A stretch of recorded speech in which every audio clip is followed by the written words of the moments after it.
Hello there. Just wanted to give you guys an update. I finished the rear suspension, as you can see. All new bushings, paint, still working on the calipers. I'm rebuilding those at night while I'm just sitting around inside. Anyway, just wanted to show you what I did as far as jacking is concerned. Get out of the way, Angel. What I've done here is get a block of wood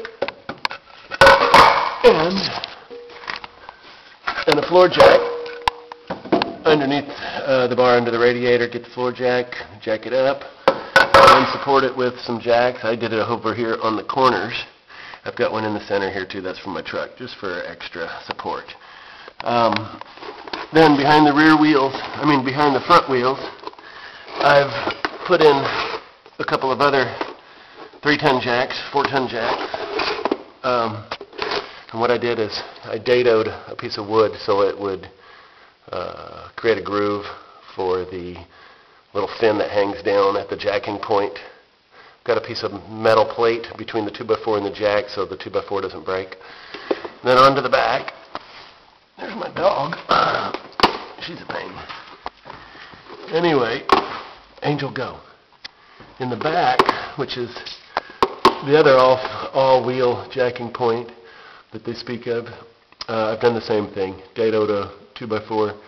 I've got jack stands, which are, I think, rated for 6 tons. Those have a steel plate between the jack and the 2x4s also. And back here I've got my floor jack supporting the weight of the rear suspension. So, on to the rear suspension. Basically, what I've done is, hold on, let me get around to this side.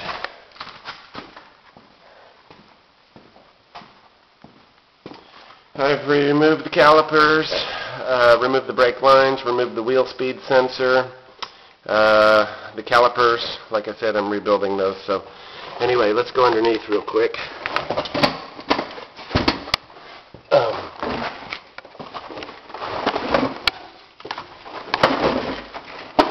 Sorry about the movement of the camera. I'm getting on my little dolly here. Okay, some other things that need to happen. You need to take the brake cable off. That was connected to this, of course. Just slacken that bolt, remove the cable. Then it gives you access to the bolts that hold the drive shaft on. That was really the hardest part so far. These nuts are really, really tough. It doesn't look like it does in the picture, but you get the point. Looks like the bottom of this car has kissed the pavement a few times. Some dents and abrasions. All of this exhaust system is going to be replaced with the under the rear suspension Mina Gallery exhaust system. So I'm deleting these mid resonators.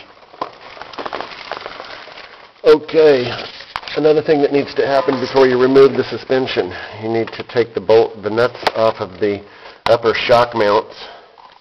I don't know if you can see that, but these are pretty easy to get to. It's just kind of hard to see in the with this camera view. You need to, in order to get to the strut assembly here, you need to remove I think it's the strut assembly. You need to remove the muffler. I'm removing it. See that bolt that sticks down in the way? I believe that's called the strut. I don't know. Or this. Hell, I don't know. Anyway, I had to read the manual. But, so after that bolt's taken out, then we go over to the mounting bracket, the suspension mounting plate. That's right here. There it is. And these bolts need to come out. One here. Can you see that? One here. One here. One here. And one right here. Those bolts get removed and tossed away. You had to replace those, so they say. Anyway, I guess that's about it. There's the floor jacks. You have to support the weight of the suspension with a floor jack prior to removal.